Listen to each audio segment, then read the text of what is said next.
Kryetari i Partisë Demokratike Lulzim Basha mori pjesë në konventën e Forumit Rinor Demokrat, ku me parimin një antar një vot, zgjidhet drejtuesi i degës së Shkodrës. Kreu i Demokratëve u ndal në situatën e rëndë që po kalon vendi, ku lëshoi akuza ndaj dyshese Rama Meta. Qeverisja e tyre, tha Basha, ka në themel shkatrimin e votës së lirë dhe mbajtjen e pushtetit me dhunë. Ka një revansh total kundër zgjedhjeve, kundër votës lirë që po e shtrinë në shtëpitë e tyre.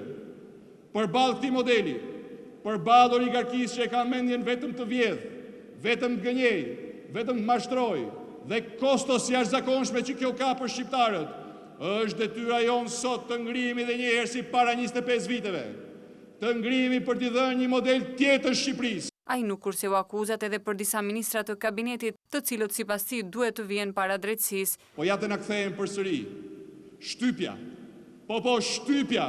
Ku 38.000 shqiptarë merren zvarazin e për komisariate, për arsye nga më të paqenat, por krye hajdutët, ata që duhet t'jenë të parët prapahekurave e para gjyqtarëve, Ilir Beqët, Arben Ametajt, Sajmir Tahirët, me në krye kapobandën e Edi Ramën dhe alatrin e tij Ilir Meta, nuk i hyn asnjë ferr në këmbë. Për krye demokratin, koha e oligarkisë po mbaron me miratimin e ligjit të dekriminalizimit. Jemi e vetmja opozitë në Europë sot që ndonë se nuk ka numrat parlament, as për të imponuar një veto minoritare detyroj këtë shumicë të babzitur, të inkriminuar dhe të korruptuar, me ndihmën e partnerëve tanë, me ndihmën e qytetarëve shqiptar, vendosin standardin më të lartë, atë të përjashtimit kriminalëve nga parlamenti, nga institucionet e tjera vendore dhe të ndalimit me ligj të kandidimit tyre në zgjedhje ardhshme.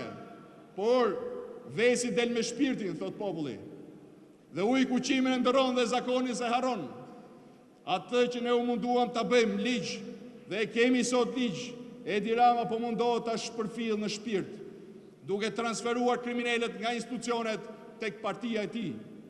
Basha u ndal dhe tek byroja kombëtare e hetimit, që sipas tij nuk po bëhet në interes të vendit, por në shërbim të dyshes Rama Meta.